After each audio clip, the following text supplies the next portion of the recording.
Ya kalau Imam Malik bin Anas ya kita tahu lah ya, ulama besar ya, tentu dia punya kitab Muwatta itu, Imam Malik, Muwatta milik Imam Malik, artinya dia orangnya ya sudah tidak bisa diragukan lagi kapasitasnya gitu. Kemudian di atasnya ada Hisham bin Urwah.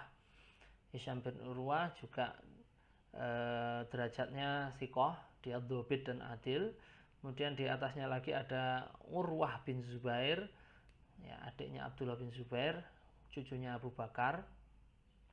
Kemudian ada Abdullah bin Amr. Nah, Abdullah bin Amr bin As. Nah, dari sekian rawi yang sudah kita sampaikan ini tadi, kita bisa menyimpulkan hadis ini derajatnya bagaimana. Coba kita lihat. Nah, ini hadis ini dari atas ke bawah ini ada satu yang derajatnya hasan. Berarti hadis ini derajatnya apa? Derajatnya hadis ini tidak sampai sahih. Hadis ini hasan. Jadi ini bukan hadis sahih, Pak, bukan. Karena ada satu rawinya yang tidak sampai pada derajat sikoh, yaitu Ismail bin Abi Uwais. Ini dia tidak sikoh. Dia hasan. Hasan itu berarti begini. Ismail bin Abi Uwais ini mungkin orangnya bagus, akhlaknya baik, kepribadiannya bagus, tapi mungkin hafalannya kurang bagus. Jadi dia masuk ke kategori orangnya hasanul hadis, sehingga hadis yang keluar dari dia ya hasan. Nah, tapi ini di Sahih Bukhari loh, Pak.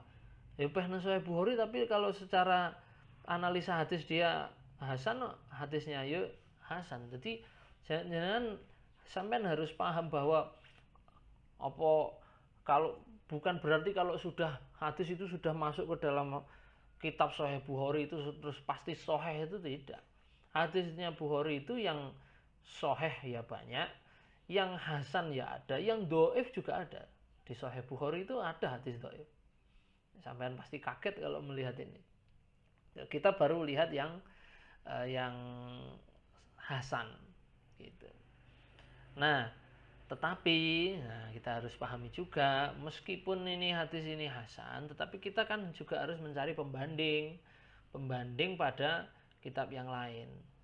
Jadi kita menilai hadis itu, hadis dengan satu redaksi yang hampir serupa, yang hampir mirip itu, kita tidak cukup hanya dengan satu kitab. Kita harus melihat dari kitab yang lain. Misalnya kita buka di Sahih Muslim.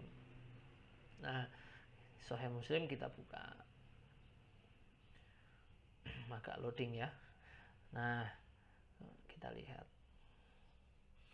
Kita lihat sanadnya seperti apa. Nah, apakah kalian pernah melihat model sanad seperti ini? Kalau Imam Muslim itu beliau meriwayatkan hadis itu dengan sanad yang bercabang-cabang sekian banyaknya ini. Masya Allah. Ini ya. Jadi kita bisa membayangkan bagaimana dulu sulitnya Imam Muslim itu dalam merawikan hadis. Beliau melacak hadis itu dari berbagai sumber. Jadi untuk menemukan hadis innallaha la yakbidul ilma intiza'an yantazi'u minan nas walaki yang bidul ilma. Ini satu hadis ini Imam Muslim itu harus berkelana keluar lek coro di Indonesia ya. Hadis Nabi Muhammad itu dua murid dari berbagai provinsi. Habis itu mereka pulang ke provinsinya masing-masing. Terus di provinsinya masing-masing itu sudah turun-temurun beberapa generasi. Terus Imam Muslim itu melakukan perjalanan dalam rangka untuk memverifikasi hadis itu. Dia dapat hadis misalnya dari gurunya. Saya dapat hadis begini dari ini sampai Rasulullah. Apa benar ya hadisnya begitu? Imam Muslim cari ke Pekalongan, ke Jawa Barat. Terus nanti ada santrinya sahabat Rasulullah yang di Medan, ada yang di Kalimantan.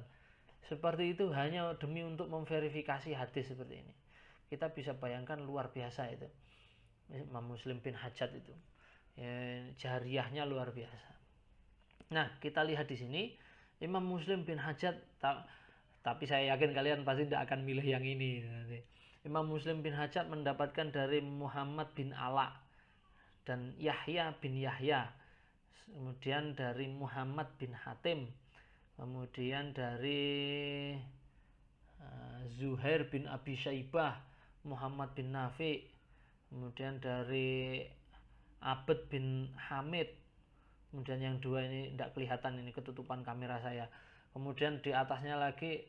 Jadi dan ini tempatnya beda-beda, ini tempatnya berbeda-beda ini mereka ini. Kemudian kalau kita sekarang coba kita balik dari atas ya, kita balik dari atas misalnya. Di atas kita lihat Abdullah bin Amr bin As menyampaikan hadis itu kepada Urwah bin Zubair di satu jalur, kemudian di jalur yang lain dia meriwayatkan kepada siapa? Tidak kelihatan saya ini. Ya sudahlah, saya kecilkan coba. Kepada Umar bin Hakam. Nah, terus kemudian dari Urwah bin Zubair, di sini Urwah bin Zubair meriwayatkan atau menceritakan kepada Hisham bin Urwah. Nah, Hisham bin Urwah ini yang punya murid banyak ini. Abdullah bin Idris, Muhammad bin Khazim, Ubad bin Ubad, Sufyan bin Uyainah, Yahya bin Sa'id, Abdullah bin Numair, Hamad bin Usamah, Abdah bin Sulaiman, Hamad bin Zaid, Waqi' ibnul Jarrah, Umar bin Ali, Syu'bah bin Hajjaj, Jarir bin Abdul Hamid. Kalau Abdul Hamid bin Ja'far ini dari jalur lain ini, dari Ja'far bin Abdullah, dari Umar bin Hakam tadi.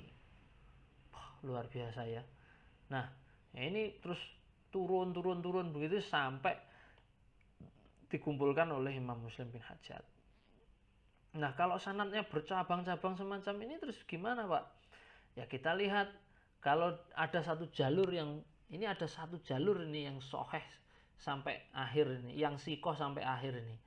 Di sini ada Muslim bin Hajjaj mendapatkan dari Muhammad bin Ala. Ini saya tunjukkan. Muhammad bin Ala mendapatkan dari Abdullah bin Idris, dari Hisham bin Urwah, Urwah bin Zubair, Abdullah bin Amr. Semuanya perawinya sikoh, sehingga kita bisa simpulkan di dalam kitabnya Sahih Muslim ini hadis tentang innallaha la yaqbidul ilma ini sahih. Ini sahih betul ini hadisnya. Kalau di sini. Jadi di Sahih Bukhari. Jadi kita menilai hadis itu tidak bisa langsung gemblengan keseluruhan begitu. Kita harus ada batasan, ada koyitnya. Jadi misalkan hadisnya ini di riwayatnya siapa? Di riwayat Bukhari. Ya, kita lihat di riwayat Bukhari bisa memenuhi kriteria sahih atau tidak. Oh, ternyata tidak. Jadi kesimpulannya di kitab Bukhari hadisnya hasan, tetapi kalau kita buka di kitabnya Muslim hadisnya sahih. Begitu. Nah, gitu ya. Ini kita belum buka yang Tirmidzi ya, tapi ya coba kita buka lah sebentar. Kalau di Tirmidzi bagaimana kira-kira? Di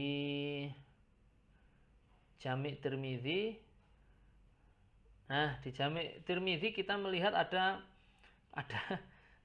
sanad yang unik. Nah, ini baru hadis pertama tapi sudah ini kita sudah mendapatkan banyak hal baru ini. Coba lihat. Kalian pasti baru pertama kali ini lihat sanad yang bentuknya tidak beraturan seperti ini. Ya. Nah, Imam Tirmidzi mendapatkan hadis ini dari dua jalur sahabat. Jadi yang pertama dia mendapatkan dari Abdullah bin Amr bin As. Kemudian yang satunya lagi mendapatkan sanad dari Aisyah binti Abu Bakar atau istrinya Rasulullah itu. Aisyah binti Abu Bakar. Nah, kita mulai dari Aisyah dulu ya. Kita mulai dari Aisyah. Aisyah dia menceritakan hadis tersebut pada Urwah bin Zubair.